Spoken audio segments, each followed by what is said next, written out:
Bismillahirrahmanirrahim. Assalamu alaikum. Welcome back dear students to its Assam Biology. Today I am going to teach you liver. Liver जो है हमारी body के अंदर एक vital argon है।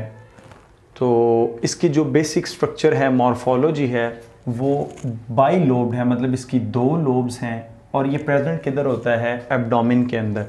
Dear students, ये जो हमारा चैप्टर है होम्योस्टेसिस, इसके अंदर हमने बेसिकली एक्सक्रीशन वाले पोर्शन में जो है उसको हम पढ़ रहे हैं। लिवर के साथ साथ कंपेयर करना है हमने कि लिवर होम्योस्टेसिस और एज वेल एज एक्सक्रीशन में कैसे हेल्प करता है। एक्सक्रीशन होती क्या है? Removal of metabolic waste, especially nitrogenous waste from the body. तो अब हम इस बारी बारी लिवर के फंक्शंस के बारे में बात करेंगे। मेनली जो आपकी बुक में फंक्शन है वो लिवर के 5 हैं। स्टोरेज है, कन्वर्जन है, डिटॉक्सिफिकेशन है, रिसाइकलिंग है and as well as synthesis है। अब डियर स्टूडेंट्स, सबसे पहले हम बात करेंगे स्टोरेज की। तो लिवर जो है वो किस किस चीज़ को स्टोर करता है और उसका इसके साथ लिंक क्या होता है। हमने पिछले चैप्टर के अंदर जो है फर्स्ट ईयर में पढ़ा था कि जो मेनली आपके पास कार्बोहाइड्रेट्स होते हैं, स्पेशली ग्लाइकोजिन, उसको लिवर जो है वो स्टोर करता है। ग्लाइकोजिन को लिवर क्या करेगा? स्टोर करेगा। अब ग्लाइकोजिन को स्टोर करने का फ़ायदा क्या होता है? ये एक स्टोरेज कंपाउंड है। ग्लाइकोजिन एक पॉलीसैकेराइड है और स्टोरेज कंपाउंड है। जब भी आप स्टारवेशन की सूरत हाल में जब चले जाते हैं या फास्ट की सूरत हाल में चले जाते हैं, यानी कि आप खाना नहीं खा रहे, तो उस टाइम जो है वो ग्लाइकोजिन जो है उसको कन्वर्ट किया जाता है ग्लूकोज के अंदर।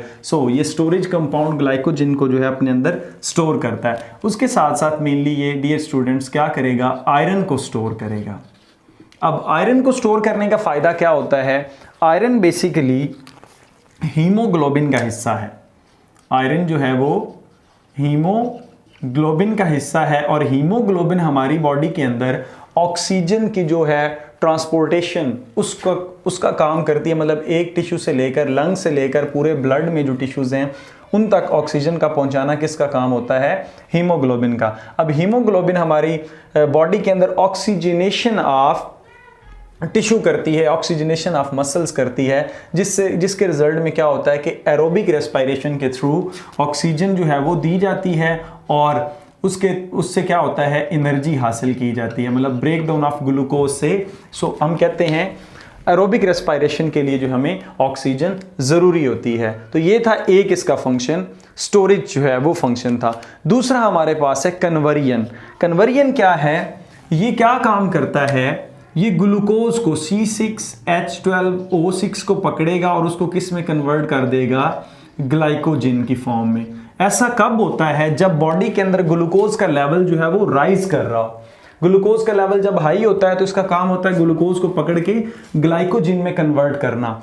अब जब हम स्टारवेशन की हालत में होते हैं या फिर हम फास्ट की रोजे की हालत में होते हैं, तब क्या होता है? ये बहुत ज़्यादा एनर्जी का काम कर रहे होते हैं और खा पी कुछ नहीं रहे होते, तो तब ये क्या करता है? दोबारा से ग्लाइकोजिन को किस में कन्वर्ट कर देगा? ग्लूकोज के अंदर कन्वर्ट कर देगा। तो इस तरह से ये हमारे जो एनर्जी स्टोरिंग कंपाउंड है उसको कन्वर्ट करता रहता है जैसे जैसे हमारी बॉडी को ज़रूरत होती है। फिर उसके साथ साथ दूसरा ये क्या काम करता है? ये मोर टॉक्सिक कंपाउंड होता है अमोनिया। NH3 को डियर स्टूडेंट्स ये कन्वर्ट करता है यूरिया के अंदर। तो ये मेनली काम किसका होता है? लिवर का होता है। इसको हम बोलते हैं यूरिया साइकिल। तो यूरिया साइकिल कहाँ पे रन करता है? यूरिया साइकिल बेसिकली लिवर के अंदर रन करता है। अगर हम यूरिया साइकिल के बारे में देखें तो लिवर में पहले से मौजूद ऑर्निथीन का मॉलिक्यूल जो है वो प्रेजेंट होता है। ये क्या करता है? इस ऑर्निथीन के मॉलिक्यूल में ammonia NH3 plus carbon dioxide को फिक्स किया जाता है। जब इसको फिक्स किया जाता है तो ये किसके अंदर कन्वर्ट होता है? सिट्रोलीन के अंदर। सिट्रोलीन के अंदर ये जो सिट्रोलीन है, अब ये क्या करेगा? ये एक्सेप्ट करता है another molecule of ammonia. तो एक और मॉलिक्यूल जो होता है अमोनिया का, उसको किसके अंदर जो है वो इस साइकिल के अंदर फिक्स कर दिया जाता है। अब आपके पास बेसिकली 2 अमोनिया के मॉलिक्यूल हैं एज वेल एज एक कार्बन डाइऑक्साइड जो है ये फिक्स हो चुकी है। ऑर्निथीन ने एक अमोनिया और कार्बन डाइऑक्साइड को पकड़ा था तो सिट्रोलिन में कन्वर्ट हुआ था, सिट्रोलिन ने एक और अमोनिया को जो है वो पकड़ा है, तो ये किस में जाएगा, यानी कि फिक्स करेगा और जाएगा आर्जिनिनो सक्सीनेट। ये एक एसिड है आर्जिनिनो सक्सीनेट। आर्जिनिनो सक्सीनेट जो है ये कन्वर्ट हो जाएगा, इसकी कन्वर्जन हो जाएगी आर्जिनिन के अंदर। इसकी कन्वर्जन किसके अंदर होगी, आर्जिनिन के अंदर। अब ये जो आर्जिनिन है यहां पर एक एंजाइम काम करेगा, एक एंजाइम वर्क करेगा, उसका नाम होगा आर्जिनेज एंजाइम। इस एंजाइम का काम क्या होता है, ये एक एंजाइमेटिक एक्टिविटी होती है। ये आर्जिनिन से यूरिया को जो है वो बाहर निकाल लेगा, NH2C double bond O NH2। अब जरा आप यहां पे देखें कि अमोनिया के अंदर एक NH2 मतलब अमोनिया में से NH2 एक इस तरफ आ गया, कार्बन डाइऑक्साइड में CO ये आ गया और दूसरी तरफ आपके पास NH2 आ गया। अब जो बाकी चीज़ बचती है वो क्या होता है आपके पास, वाटर। तो वाटर को भी साथ क्या किया जाता है, एलिमिनेट। लेकिन वाटर यहाँ पर इस प्रोसेस में नहीं होता, तो वाटर कहीं ना कहीं इसमें से जो है वो रिमूव कर दिया जाता है। अब ये दोबारा से जो है आर्जिनिन ये यूरिया देने के बाद ये किस में कन्वर्ट हो जाती है, ऑर्निथीन के अंदर। तो ये हमारे पास बेसिकली क्या कहलाता है, यूरिया साइकिल कहलाता है। उसके बाद हमारे पास नेक्स्ट इसका फंक्शन आता है, दैट इज द डिटॉक्सिफिकेशन। जितनी भी हम टॉक्सिन्स जो हैं वो इनटेक कर रहे होते हैं, मतलब हम ऐसी सब्जियां खा रहे हैं जिस पर पेस्टिसाइड और इंसेक्टिसाइड का जो है वो स्प्रे किया गया है, तो उसमें टॉक्सिन्स हैं। एंड एज वेल एज हम फूड एडिटिव्स खा रहे होते हैं, तो फूड एडिटिव्स जो हैं ये भी क्या करते हैं, इनमें भी जो है वो टॉक्सिन्स प्रेजेंट होती हैं। तो अब इसका काम क्या होता है, इसको डिटॉक्सिफाई करना। एंड एज वेल एज हम ड्रग्स खा रहे होते हैं, तो ड्रग्स को भी क्या किया जाता है, डिटॉक्सिफाई किया जाता है। सो सबसे पहले ड्रग्स जो हैं उनको लिवर के अंदर लाया जाता है और वहाँ पर उनके जो उसके अंदर जो मॉलिक्यूल्स होते हैं और उसको यहाँ पर आके जो उसका टॉक्सिक इफेक्ट होते हैं, टॉक्सिन्स होती हैं, उनको डिटॉक्सिफाई किया जाता है। उसके बाद हमारे पास डियर स्टूडेंट आता है रीसाइक्लिंग।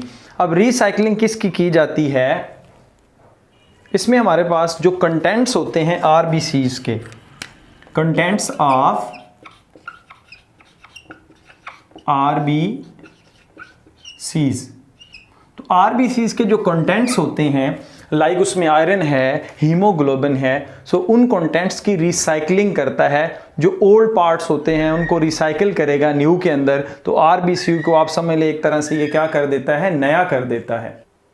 अब इस आरबीसीज के जो कंटेंट्स हैं उनको रिसाइकिल करने का मकसद क्या होता है, ताकि जो है वो ऑक्सीजनेशन ऑफ आपके पास टिश्यूज़ जो हैं वो होती रहे, मतलब टिश्यूज़ तक ऑक्सीजन जो है वो पहुंचती रहे। क्योंकि आरबीसीज एक्चुअली उनके पास क्या होता है, हीमोग्लोबिन होती है, HB हीमोग्लोबिन होती है। अब इसका काम क्या होता है, इसके पास आयरन होता है और इसका काम क्या होता है, ऑक्सीजन को मसल्स तक लेकर जाना। उसके बाद हमारे पास डियर स्टूडेंट्स लास्ट जो है वो है सिंथेसिस।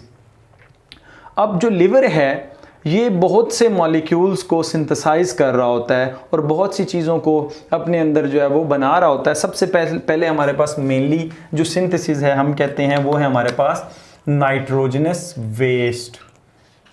नाइट्रोजनस वेस्ट को सिंथेसाइज कर रहा होता है। कैसे सिंथेसाइज करता है, ये ब्रेक डाउन करेगा अमीनो एसिड की और बनवाएगा क्या, हमारे पास एक अमोनिया बनवाएगा। अमोनिया को सिंथेसाइज करवा रहा होता है और इसी अमोनिया को यूरिया के अंदर कन्वर्ट कर रहा होता है और as well as uric acid के अंदर। तो ये तीन चीज़ें जो हैं नाइट्रोजनस वेस्ट स्पेशली ये कौन बना रहा होता है, इसकी सिंथेसिस कौन कर रहा होता है, हमारे पास लिवर कर रहा होता है। तो इसके साथ साथ ये प्लाज्मा प्रोटीन्स, कुछ प्रोटीन्स होती हैं प्लाज्मा प्रोटीन्स, प्लाज्मा प्रोटीन्स को भी ये क्या करेगा, बनवाएगा।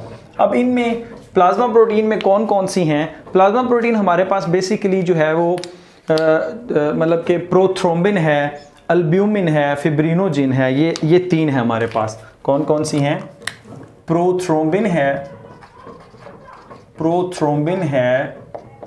फिब्रिनोजिन है एंड एज वेल एज आपके पास अल्ब्यूमिन है। अब ये जो 3 तरह की प्रोटीन्स हैं, इनका काम क्या होता है, ये ब्लड क्लॉटिंग में हेल्प करेंगे। ब्लड क्लॉटिंग यानी कि ब्लड अगर फॉर एग्जांपल कहीं पर कट लग गया है तो अब ये इनका काम क्या होता है, वहां पे ब्लड को क्लॉट करना है, ब्लड को प्लेटलेट्स के साथ मिलकर वहां पर एक प्लग बनाना होता है उस जख्म पर। उस जख्म के ऊपर प्लग बनाने के बाद उसको क्या कर दिया जाता है, सील कर दिया जाता है। मैं थोड़ा सा आपको बता देता हूँ। फॉर एग्जांपल ये कट लग गया बॉडी के अंदर किसी भी जगह पर, तो सबसे पहले क्या होगा, प्रोथ्रोम्बिन, फिब्रिनोजिन, एल्ब्यूमिन क्या करेंगे, वहां पर जाकर इस तरह से, ये फाइब्रस प्रोटीन है तो ये एक नेटवर्क बना देंगी और इस नेटवर्क में दोबारा फिर क्या होता है, प्लेटलेट्स जो हैं वो बाद में आ जाती हैं। प्लेटलेट्स, अब प्लेटलेट्स इस जगह पर एक प्लग बना देती हैं जिससे क्या होता है कि ब्लड क्लॉटिंग जो है वो ख़त्म हो जाती है, ब्लड क्लॉटिंग जो है वो हो जाती है, जिससे ब्लीडिंग जो है वो ख़त्म हो जाती है। तो अगर ये ब्लड के अंदर ये फिब्रिनोजिन या ये वाली प्रोटीन्स ना हो, लिवर ये काम ना कर रहा हो, तो इस रिजल्ट में क्या होता है कि अगर कट लगने के बाद ब्लड लॉस जो है वो सारे का सारा हो जाता है, उससे डेथ हो जाती है। उसके बाद इसका जो है बेसिक फंक्शन जो है वो किस चीज़ की सिंथेसिस होती है, वो हमारे पास होता है बाइल जूस। अब बाइल जो है ये डायरेक्टली डाइजेशन में हेल्प करता है। डाइजेशन भी किस चीज़ की, फैट्स की। हम कहते हैं फैट्स की एमल्सिफिकेशन के लिए जो चीज़ यूज़ होती है वो कौन सी होती है, बाइल जूस होता है। तो बाइल जूस यहाँ से निकलता है और फिर उसको स्टोर किया जाता है गाल ब्लैडर के अंदर एंड देन उसको स्मॉल इंटेस्टाइन के अंदर भेज दिया जाता है। और इसके बाद हमारे पास जो लास्ट पे है वो है प्रोडक्शन ऑफ बाइल के बाद जो प्रोडक्शन है हमारे पास वो कौन सी है, that is the lipid, cholesterol and lipoprotein.